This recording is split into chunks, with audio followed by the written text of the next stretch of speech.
sorting through my children's clothes. It's a change of season and it's time to take out their summer clothes and put their winter clothes away. We do exactly the same process when it's autumn and we put the summer clothes away and take the winter clothes out. Today I'm going to be doing my two youngest children's wardrobes. They are pretty much the same size and wear the same size clothes, so I tried to make it fair where they can each choose what they want to do. Also, it's not me choosing their clothes, it is them that they get to choose their own clothes for their wardrobe. I try to keep it very simple, that as few clothes as possible are in the cupboard, and so I want to make sure that each piece that's in the cupboard is something that they have chosen and that they love to wear. I start off by trying to get all the laundry done first. This way you will have all your kids' clothes in one place. But if you don't get it all done beforehand, it's okay. I've decided that the clothes that are in the wash are the ones that they love to wear and fit properly anyway. So they would have most probably chosen to keep them. Whenever I do laundry, I evaluate the children's clothes. And if I remember that a piece of clothing was getting too small or damaged, I put it to one side to be decluttered. Next, take all the clothes out of your kids' cupboards and take it to somewhere where you have a lot of space. Oh dear, my kids' cupboards are in a terrible mess. They dress themselves and struggle to keep everything in the right piles. I usually stack everything neatly every now and again, but I knew I was going to sort out their wardrobes today, so I haven't done it in the last few days. This blue box contains all the extra clothes my children have. At the top of the cupboard, I store all the next size clothes. My girls currently wear size 3 to 4 and 4 to 5-year-old clothes, so this big bag has the 5 to 6-year-old clothes in. These other boxes have got clothes for older children sorted according to size.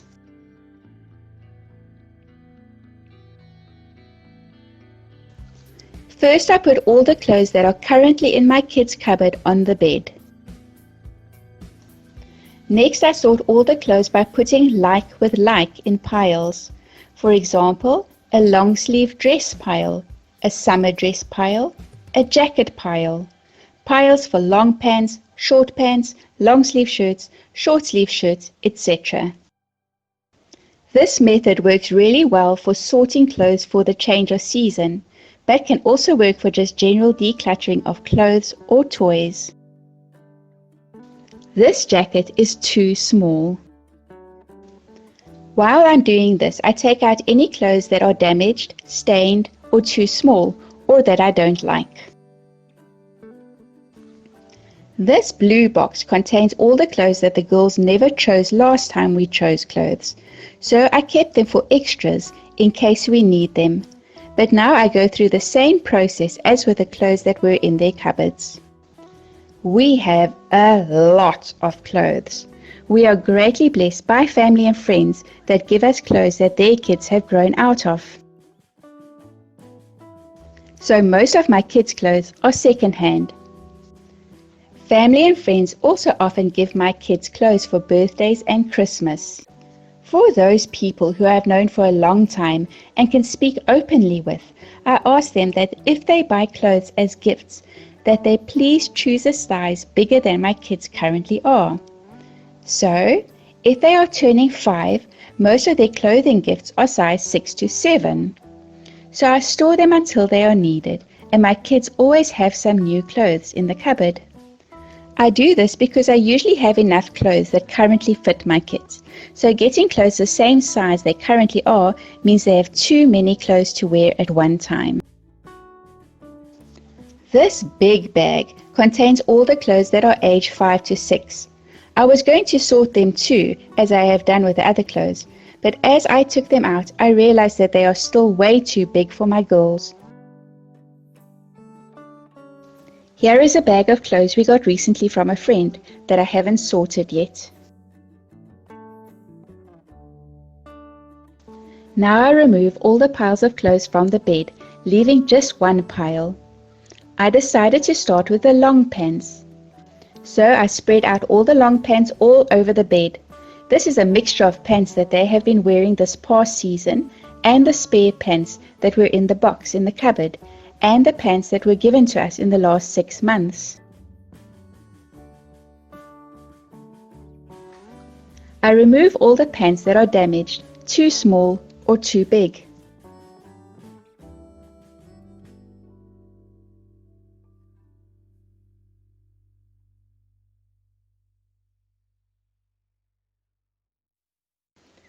Now comes the part where my kids get to choose.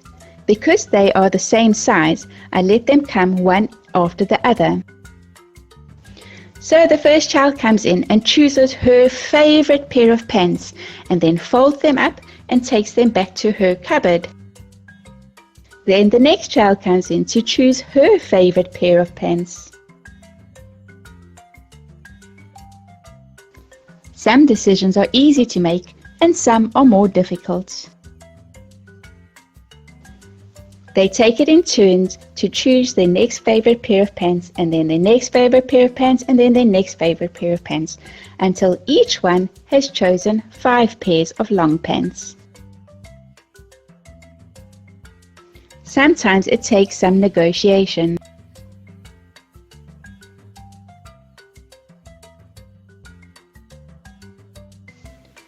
Next, we do the same with the dresses.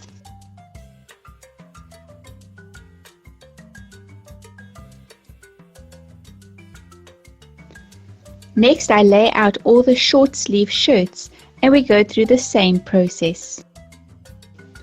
After the girls have selected their 5 favorite items, we put all the remaining items in a pile to be dealt with later.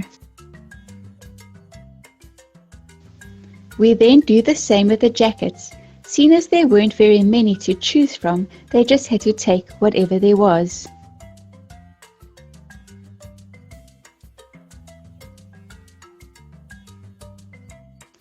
Now that they have the hang of how things work, they can help me set everything up.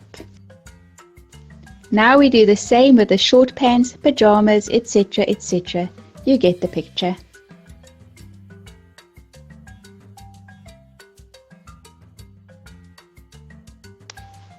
So I had asked my kids to pack away their clothes neatly in their cupboard, but this is what it looked like when I got there. So I decided to take everything out and use this opportunity to label their clothes. A friend of mine taught me this trick for labeling clothes for children who are close in age. I put 1 dot on the collar or label of each clothing item of my older child,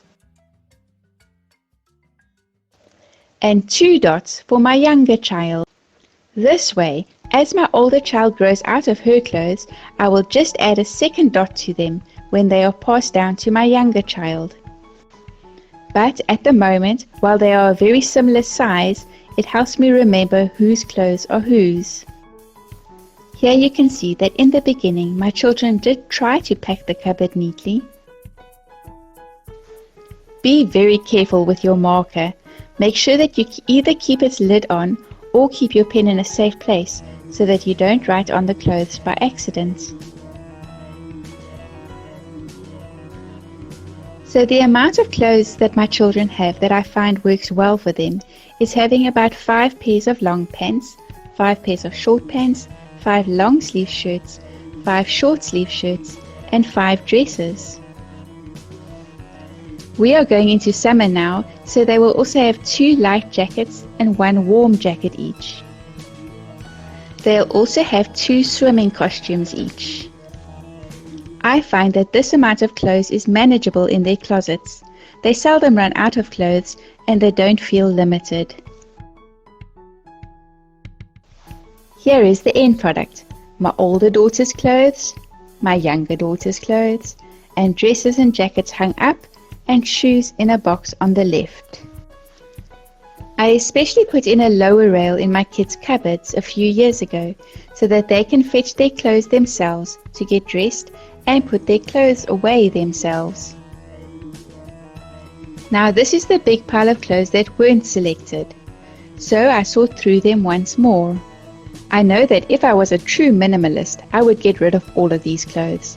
But over the years, I've decided to keep most of the clothes that currently fit my kids and only get rid of them once they are too small or damaged. I do this for several reasons. Firstly, if a pair of pants that they have chosen gets damaged, I can just come to this box and get another one. If it rains for a week and my washing can't dry, I have enough clothes so I don't need to stress. It also helps my kids not to worry that I am throwing their clothes away. They know that they are in the box if they ever need them. If they need something specific for school or a function that isn't in their cupboard, for example, a red dress for Valentine's Day, or clothes with flowers for spring, I can just check the box and not need to buy new clothes.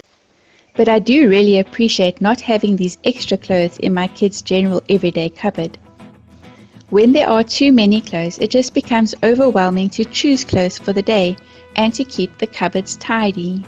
I still do declutter some of these clothes if I know we have a lot and they will be too small soon. And finally, this is the pile of clothes I'll be decluttering. So I sort through them too, making a pile of clothes for a friend of mine who has a daughter slightly younger than my girls are, and another pile for stained and damaged clothes. Thank you so much for watching all the way to the end. So now for the real deal. So let me show you what's going on behind the scenes. Firstly, I do have a tripod. This tripod was given to my husband from some friends of ours who he's needing to make a lot of videos. It is a fantastic tripod and works really well. The only problem for me is that it is a tripod for a video camera and not a phone, and I don't have a video camera, so I'm having to use my phone with it, and there's no attachment for a phone. So I am someone that can make a plan, because I am a good enough mom. And I looked around the house and we came up with a plan. Play-Doh! So you stick your Play-Doh on and you make a nice little groove in it. There we go. And you stick your phone in. And you're ready to record. The problem with the Play-Doh is it wasn't quite firm enough, so the phone did tend to move around a bit and didn't always stay in position. So I had to make another plan. So the second plan was one made by my very clever husband. He said, what about some Lego? Ta-da! So we got the Lego base plate, we popped it on, and we get some Lego for the front and for the back.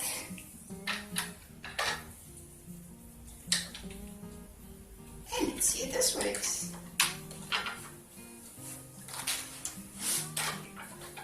Oh, not enough.